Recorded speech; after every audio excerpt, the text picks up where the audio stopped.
Welcome to Sisters Inc., our podcast for and about women business owners, brought to you by Black Enterprise. I'm your host, Elisa Gums.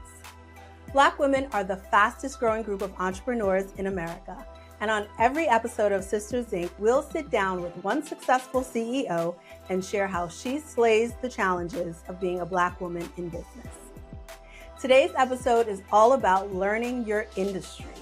We're chatting with Tisha Thompson, a makeup artist turned beauty business maven.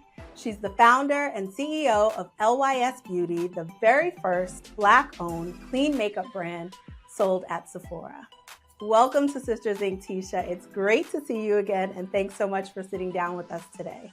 Thank you so much for having me. Very happy to be here. Take us back to the beginning of this passion that you've built your professional life on. How did you first fall in love with makeup?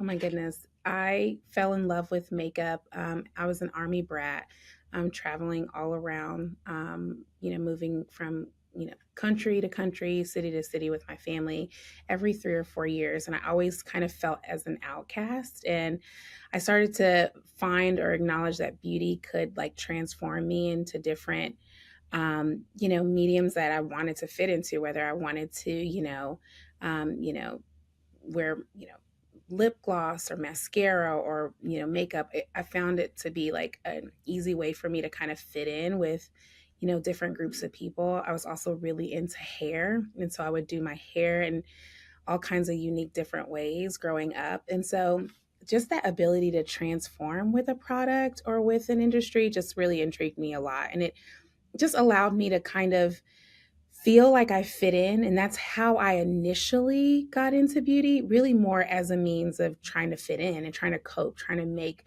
friends in, different and new places. So that was kind of my initial relationship. And at the time I thought it, kind of made me feel better. But, over time, as I grew, as I got older, as I started to really come into my own identity and learn who I was, I really started to get frustrated with beauty, right? And it started to feel left out, really kind of I was always trying to change and fit in using makeup. It never really fit to me. And so it ended up being something I was good at, and I wanted to harness it, but doing it in a different way. So I started off as a makeup artist, and I liked how I made people feel better. I liked being able to talk to people and make them feel beautiful and uplift them. And then I, quickly realized still with myself, just the lack of options, how, stressful and frustrated I was, both as a consumer, as a makeup artist.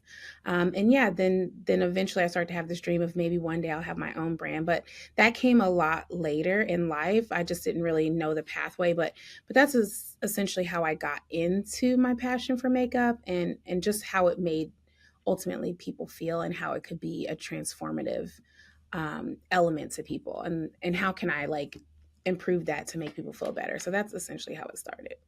Yeah.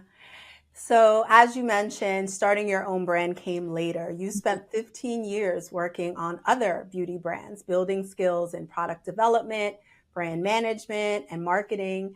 Tell us about your career in beauty before you launched your own company.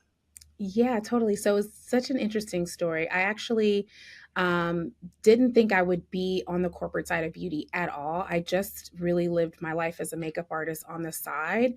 Oddly enough, that wasn't my full-time job. My full-time job was actually in finance. And I did that because my parents, I mentioned being military parents, both served in the Army, very, very, very, very strict and stern. And they had this vision of what my future would look like. They didn't want me to have to work as hard as they worked. And so they didn't really see the vision of being a makeup artist as a full-time paying opportunity. They were just get a real job and go to college. And so that's what I did, right? That was, me kind of being, a good child, a good daughter, making sure that I, followed these opportunities that they created for me and helping to improve future generations. And that was kind of the pathway I thought would do that. And so I did. I went to college and I went for finance, and that was my full-time job. And that's what I did. And I did makeup on the side because that was my passion. That's what got me up in the day. But it didn't pay the bills. So anyway, fast forward, I actually landed a really cool opportunity on the corporate side doing finance for a beauty brand. So I actually was a staff accountant for a beauty brand, and I spent almost 2 years doing that. And it was really instrumental because I was able to be in the same building, be able to be exposed to all of the operations of a beauty brand. But of course, I wasn't on the side that really did the part that I loved the most. And an opportunity opened up one day, and it was a marketing coordinator position, which is a demotion, if anybody knows, for a staff accountant to be a marketing coordinator. But I was like, listen, this is my opportunity. And I shot my shot and, decided to take that leap and take that step backward because I felt like that step back could move me forward to the direction I wanted to go in. And so that's really essentially how I got into the corporate side of beauty, and my experience, both my business acumen and finance operations side, really then leveraged my makeup artistry and education side to be a really good asset to the company, being on the marketing team. And then they put me into product development. And when I left there after 15 years, so just constantly getting promoted, constantly elevating up, I was a senior vice president, really running a brand that was global. And so that's where I call it my boot camp, right? Like I learned all the ins and outs, really spending time working at other beauty brands. So then I knew what the master key was to be able to create my own. Yeah, sometimes you have to take a step backward. And I love that you not only did that, but that you're willing to share that and talk about it because, so many times people are wrapped up in, what the title is, what the role is, what other people are going to think of it. And that was really so integral to you being able to do what you do now. Yeah, I tell all the people I mentor all the time, it's not about the title. It's about what you're learning. It's about who you're connecting with. It's about the relationships you're building. That's the most important thing for your career, not a title. Like it doesn't really matter at the end of the day. It's, what are those tangible things that you can do or use when you go to that next role or that next position, or if you decide to start your own company? Like, what are those relationships that you've, made that you can call this person and say, hey, I'm doing this now? Or, what is that knowledge that you've learned, because that can't be taken away from you. So I always tell people all the time, don't stress about the title. Titles mean nothing. It's what are you learning? So let's get into some of those tangible things that you learned from those years that you call your boot camp. What Mm-hmm. are some of the key insights about the beauty industry that you were able to leverage from those experiences to make your own brand successful? I think the biggest thing is having an entire outlook or view on every perspective of what it takes. I think oftentimes we start businesses, but we only really know one facet, or we really like to develop or create, or we're into the marketing side, or we like creating the products. And that's all we know. We just really have tunnel vision, and we really only know that side of things. And oftentimes we have to bring other people in to help fill the gaps, but that's very costly, especially as a startup and really getting off the ground. And so for me, being able to learn what it takes on every aspect of running the business, from the shipping of the product, from purchasing the product, from understanding how to manage your books, the marketing, your social media, the legal side of things, whether you need to get a patent or setting up your business license, or just every aspect and every facet, being able to like have touched it and learned about it, and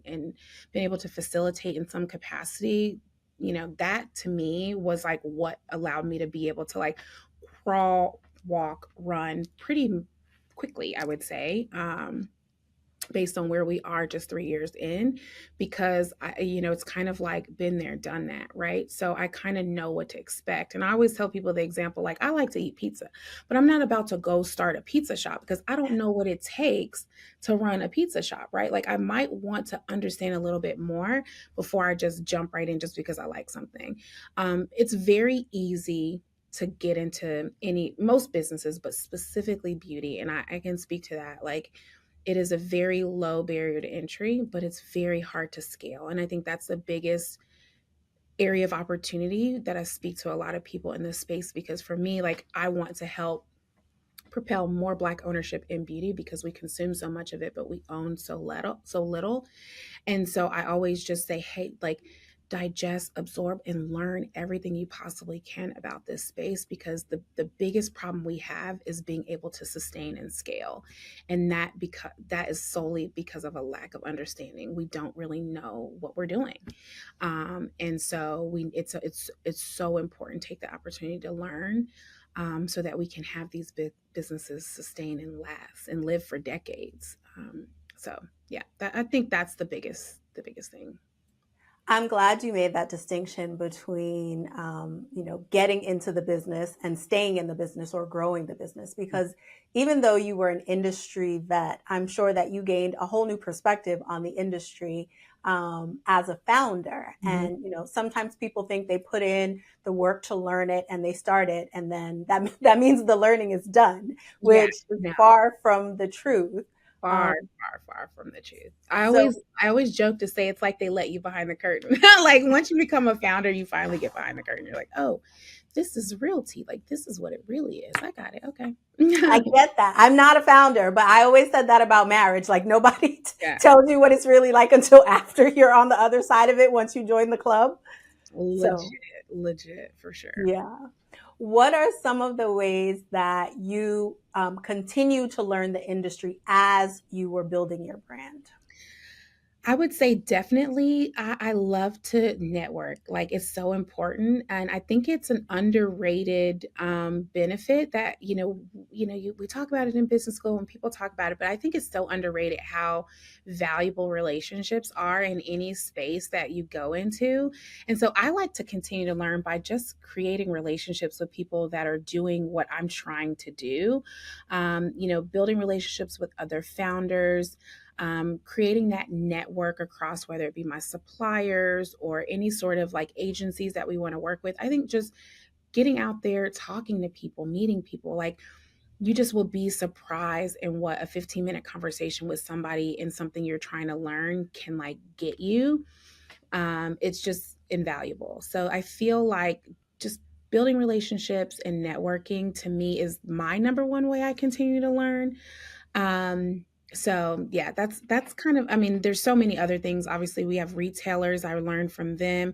I learned from just the industry in general. I read a lot, so there's a lot of other mediums. But just talking to people who are doing what you're trying to do, and I love this new culture now of like not gatekeeping. It's so great because when I was in this space like 10 years ago, like rewind back, it wasn't that way. People like didn't share anything, and it was just really, it was tough. Like you actually had to put in the sweat equity and learn and do it yourself. Whereas now like people are much more like helpful and like willing to, just guide you along. Obviously nobody's going to give you the recipe. Obviously you got to put in the work, but people are a little bit more forthcoming and saying, oh yeah, like call this person, they can talk to you and that sort of stuff. So it's been very, very helpful. Yeah, that culture change has been so important that people are opening up to share. And I have to say, I give credit to Black women entrepreneurs all the time for this because, there is this narrative that Black women can't work together and can't get along. And every single Black women entrepreneur that I have ever interviewed has been intentional about sharing what she's learned and helping the women behind her not make the same mistakes she did so Yep. that we can all get there. It's so important. And I really truly believe like what is for me is for me and what is for you is for you. And just because I give you some information or I guide you is not going to take away what is designed for me. As long as I'm doing what I'm supposed to do, if it's meant for me, it is going to come to me. And my biggest thing is if one of us succeeds, all of us succeeds. It's so important. The goal is like we are not each other's enemy. Like we need to like collaborate over competition and like band together to be stronger. And I think seeing that culture shift and like seeing people really truly walk in that, I definitely see the evolution and how amazing this industry has become because of it. And beauty was not like this before. It was controlled by not us, right? Like typically old white men, it was not a place that was as welcoming as it has been. And so I think by us, continuing to partner together, it really helps, in my opinion, diversify the space in a way that we've all been screaming for it to be. And that really just happens with change amongst ourselves and helping each other. Yeah, I completely agree with you that your network is such an underrated aspect of like your sources for industry knowledge. Mhm. Are there any pieces of advice that you could share with other entrepreneurs about the kinds of people they want to make sure they curate in their network when they're trying to break into a new industry?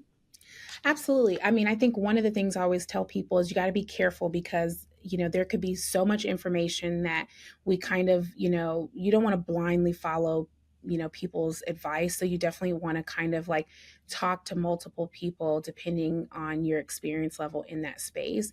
But I would definitely say, lean into people who are doing things that you're really, trying to learn about and you don't understand. Like for me, one of the biggest things as a founder that I was not educated on because I did not come from a family of entrepreneurs. I did not come from a wealthy line of family. Like we're, hardworking 9 to 5, middle class, lower middle class family to where we don't understand investments. We didn't understand raising capital. We don't understand like all of those elements that go into that. And so I was completely foreign and just felt a little outcasted really in having these conversations sometimes with people because they would be almost like super like educated and I'm like way down here in the conversation and I'm like, okay, I don't even know the questions to ask you without sounding like crazy.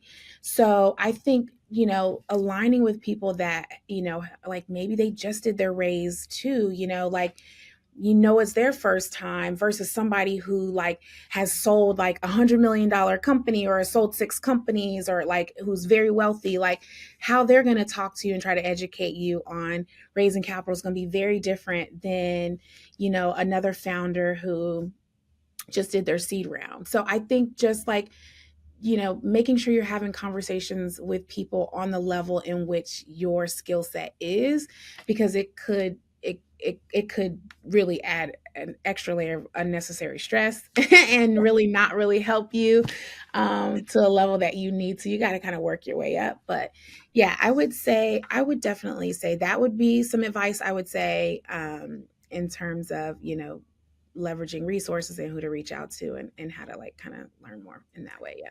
So maybe look at that founder who's like a year ahead of you or a step ahead of you in their growth instead of like the $1 billion company that everyone is looking up to. You're not ready for that yet. No, exactly. Yeah. Exactly. It's all in due time. Yes, exactly. You'll get there. You have what you call a listen and respond approach to innovation. And we talked about this a little bit. I had the pleasure of moderating a session that you spoke on at our Disruptor Summit last year. And I loved it because so many times I speak to entrepreneurs who go into business because they have this thing inside of them that they very much want to get out. So they're like, this is the product that I want to put out into the world. And, you definitely look at the other side of that. So can you tell us more about listen and respond? Absolutely. I think, as a founder creating a product, likely we're creating a solution for a problem that we most likely had. I think that's the most common thing you see with a founder, and that's great. I think we should all kind of lean into that. But I do think it's very important to make sure we're listening. Is there a need for that? Is there a demand for that? Is that what consumers are wanting? Is that what they're asking for? And I think the opportunity that we've had here at LYS is even though I created the brand really to make sure like people who are underrepresented and not being seen, creating diversity in clean beauty, like all of that overarching is still a really big component of any product that we launch. It has to check those boxes. But I also want to listen to the consumer to say, okay, like, well, what diverse products are they looking for? How do they want it to work for their skin? What challenges are they experiencing with other brands? And the more we listen, then we're likely going to create something that's truly solving a problem for the community because we're one person in a world of billions, right? And so if I'm just the only one experiencing that issue and I create this one product, I'm going to sell one product. I don't have a longevity. I don't have a business. So I think it's important to listen to what the consumers are looking for, being able to meet their demands, and just know that at the end of the day, it's all about them, right? And so that's to me how we approach our, our innovation in terms of like what we bring to life for the Yeah. brand. Mhm. And what are the tactical ways that you do this listening? So we social is our biggest avenue for communication. It's what we can afford right now, so it's free. So we post a lot on social, right? So we like to survey and ask questions, tell us what they're looking for. We, just simply in a caption of a post, ask people what they want, and they will respond and tell you. People have opinions and they love to tell you what they think. So it's such a good way to like get that kind of feedback, especially the people who are invested in you, especially your followers, right? They've taken the time, they're invested in you, they like and they're loyalists of your brand. So they're going to give you their feedback and they'll probably be the first ones in line to buy it. So those are kind of our tactical ways. We do email surveying as well. We also have foot traffic in stores. So we have representatives, we call them our beauty advisors, and they are across the country in Sephora stores. And we like to ask, and at the end of every shift, they're supposed to submit us like feedback of what the consumers, tell us based on what they're looking for, what they're asking for, what they need, what they're coming in for. So we get like real time surveying week to week what's happening across the US and all of our stores as well. So it's very helpful. It allows us to be at the pulse because, sometimes surveying could be a very dated approach. It could be something that, yeah, those people wanted that 2 years ago. They don't want that now. So we try to be a lot more like fluid in real time and seeing what people are looking for. And it's not just always about product too. Sometimes it could be like how we speak to them, what ways they like us to communicate. It could be, it could be something as much as like a service or how we help them find their shade. It doesn't always necessarily have to be a product per se. It could just be any sort of medium that they're looking for from us. And so we survey all of those areas. Just even like how our shelf looks in store, right? Like, is it presentable? Is it easy to shop off of? Like stuff like that helps guide us to make changes to improve. E-commerce also opens up, the gateway to tons of data for you. Mhm. Do you do some of your listening through what people are looking at on your website, or I know you and Sephora have such a great retail partnership, and so do you get back feedback from them in terms of e-commerce? We do. We're able to like see limited data, but yes, we are able to see things like, maybe what their interests may be, maybe the demographics in terms of like the age range, maybe the sort of other products that they may traditionally buy or look for, or their other interests, if you will, things like that kind of help us be able to communicate. There's a lot more data for sure on the e-commerce side of the business than in store for sure. So we're able to leverage as much as we can. So much has changed over the years with the iOS updates, and so much has evolved in the last 5 years, but there is still data that helps, and we're also very active on social media platforms too, and so they have very limited data, but some data there as well. Yeah. We've just given people a bunch of free and DIY resources in terms of social listening and social polls, reading reviews and comments and stuff like that. When it comes to learning either your customer or your market or your industry, is there one tool or resource that you would recommend that has been helpful to you? Yeah, I would say, I mean, so it depends on where you are in your journey. That's why I always like to tell people. So we're 3 years in, and we just started to adapt certain tools that we did not have in the beginning. So I would say someone in the beginning, I would just really lean on social. I think it's just a very invaluable free tool that I think a lot of times we post what's cool and the trends and all that. But as people are starting to engage with us and we can engage back, there's just a lot we can learn on those platforms that are free. But as we continue to like scale and grow, we utilize our Shopify data as well, which is also free. And that's very helpful to help guide. But we just recently signed a new relationship with, it's called Tribe Dynamics. It's kind of new for us. I've used it in a previous life. And now that we're able to afford it, it's been really helpful for us because it allows us to be able to work with creators on a more streamlined capacity. We're not at the stage where we can do paid yet. We want to get to that point, maybe one day in the future, but a lot of what we do is organic. And so how do we gauge what creators are going to give us the most bang for our buck? Because I always tell people the thing that worked so well for me out of the gate was influencer outreach. Like I went on personally and messaged probably close to 200 or 300 creators to ask them when I launched my brand, would it be okay if I had enough product to send them at some point? Would they be willing and would they give me their address? And, out of the 200 or 300, I think I may have got like 75 to less than 100 back. And those people, when I launched my product, I personally wrote notes and mailed them a free product when we launched out of the gate and asked them for their feedback. And that's how we were able to like jumpstart very quickly. But that was a shot in the dark. Like I reached out to people I liked. I reached out to creators that content I follow. It was really all in gut.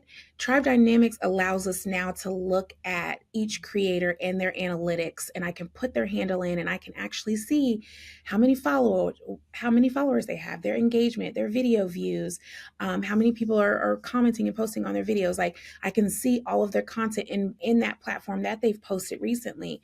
I can see what they've tagged me personally on. So it's a very good tool because then it helps take the gut away all the time, the intuition, which is still good. We still use that, but now I can put some metrics and data. And so when I reach out to somebody to mail them a package or to work with them, I know that I'm working with creators that are like-minded and will yield the results, because as we know, the ROI and sending out free product is not free. It is very costly, and we need to make sure we're going to get a return on that. And so that tool helps us measure our return.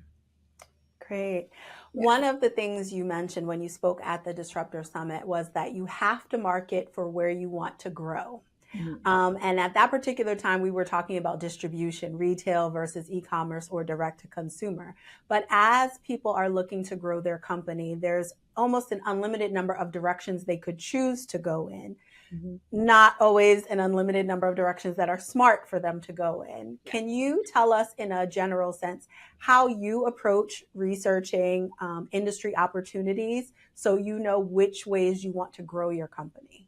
Absolutely. I think the biggest thing is looking out 3, 5, 10 years. Like, is that the path or pipeline of distribution that you would really want to see your brand go? And strategically, what does aligning with that retailer mean for you long term as well? And I think you have to align. There are some just industry caveats that exist, right? That once you make a decision to launch at a specific retailer, it establishes the sort of retailers you're going to launch with. And many times we think it shouldn't, because as a customer, I shop at Walmart, I may shop at Nordstrom, I may shop at Ulta Beauty, I may shop at Sephora. Like as a customer, I'm shopping at all the things and I don't really see high and low, but the industry does oftentimes establish where you retail your products, what sort of product mix you have. So if you decide to retail with Walmart and you go full distribution in Walmart, it may be highly unlikely that you're going to be retailed in a Saks or a Nordstrom. So it just really, and we may say, well, that's not the best, smartest way of thinking in terms of how consumers shop, but that is the industry caveat. And so you have to, a lot of times we can break the rules. Eventually, you might be the one to be in Walmart and then go to Nordstrom. You may break a rule, but there are some level set industry rules that exist, and we have to keep that in mind. And so I tell people all the time when they're like, well, where should I launch my brand, or how should I start? It's like, where do you want to see your brand? Like if you get up tomorrow and you could pick where you would love to see your brand retail, where is that? And if it is in Nordstrom, if it is in Saks, if it's in Sephora, I'm going to say, but Walmart is calling you to place your product. I'm going to say, well, that's not, you didn't list Walmart in any place you just told me where you want to retail your product. So Walmart is calling. Like, now you can either change your vision and say, I'm going to retail at Walmart, or you hold out and push and do what you need to do strategically to get your brand placed in the places that you envision it to be. So a lot of times we have to make tough decisions like that, but very often not. I talk to so many founders, especially founders of color, especially within the last 2 or 3 years, where, retailers are looking to, maybe they sign the 15% pledge, or and they're trying to, place Black owned businesses. And so you're getting a lot of people saying, hey, we'll put you here, we'll put you there. And like, if you have those opportunities, um, it's important to be strategic. It's not about the sell in. And I tell people all the time, it's not about the sell in, it's about the sell through. And the sell through is based on where in the activities and what you're going to do as a brand to support that. And so a sell through strategy at Walmart is going to be very different than a sell through strategy at Saks. So you just really need to align on what you want for your brand and make those decisions. And then once you do that, then you have a path and a pipe to move forward. But that's the advice, and that's kind of how we look at it. Is, we've aligned and made the decision to partner with Sephora, and we're also at Credo Beauty and 13 Loon, and those are like specialty retailers that we've aligned with strategically, that really fit, where we're and what we're trying to do as a brand. And so we're all in there, and it's like, you know if people call outside of that, it's not that we would just shut the door down. We're always open and eager to review it, but we want to make sure we make the opportunity that we have, as successful as we possibly can before we go too wide. Because also, we're small, we're 3 years old, we don't have the infrastructure, we don't have the bandwidth or the support system set up. We're also still self-funded, so I don't want to bite off more than I can chew and trip over my own feet either. So there's a lot of that comes into play before we make expanding our distribution decision. And you've done your homework so very clearly. Like, you don't just say yes to whoever comes knocking, which I understand the lore of that when, you have been self-funded and you are just trying to get your product out there. But, in playing the long game, you're like, where does it make the most sense for my brand to grow? That's it. Yeah. So business is always evolving. We've seen that firsthand over the last few years with the pandemic and now post-pandemic economies. You know that better than anyone, having started during the pandemic. How do you stay on top of? I saw you're like, oh, please don't, let's not talk about it. It's like bad memories. Oh my goodness, it was a time. Let me tell you, it was a time. Yeah. How do you stay on top of or ahead of changes in your industry? Oh my goodness. It's so, I mean, if we all had a crystal ball, it's so hard. As much as I feel like I'm tapped in, something changes every single day. So it's very, very difficult to really, truly know and navigate. But I think, I really appreciate and love the fact that I have such strong relationships with my retail partners. And I like to say, like, they probably see a lot further out and see the runway a lot more than I do, because sometimes I'm in my own little bubble, heading down in the sand, just trying to execute. And so them, possibly raising the flag, or, just simply denying a product. I may present, XYZ, and they're like, the trends aren't showing us that that's going that way, or oh, we don't think that's a good fit, or oh, we don't think that you'll be successful, or oh, we have 10 other launches coming in that product category and you might get drowned out. Like, having that visibility and our retailer kind of guiding us is very helpful. And so that's been a good way for us to really be able to like look ahead. But some of it is just gut and instinct, right? It's just me, being a makeup artist, being a consumer, and being just an avid, like, business executive, just, kind of also taking all the things I see, from a macro perspective and just, going with my gut and saying, okay, well, Sephora's not going to take it. I still think it's going to be the next big thing. And I launch it anyway. And that's true story. Our number one selling product, we did not originally launch it in Sephora stores. They launched it online only, but it didn't launch in stores. We launched it really as an exclusive product that we pushed and promoted, and then it took off. It became viral on TikTok, and now it's sold in every Sephora store. So sometimes, if I would have made the decision because, maybe the retailer didn't take it in that instance and not have done it, and didn't believe in what I felt I believed in, then I wouldn't have what is my number one selling product now sold in Sephora. So I think a lot of it is just being in tune with your business and just kind of going with your gut in some cases as well. Thank you so much, Tisha, for sharing your small business success story. Everyone out there, please take a look at the company website, lysbeauty.com. You can also follow them on Instagram and TikTok at LYS Beauty Official, or on Facebook, YouTube, and X at LYS Beauty. Check out the podcast channel on blackenterprise.com to find Sisters Inc. and other podcasts from Black Enterprise editors, writers, and experts.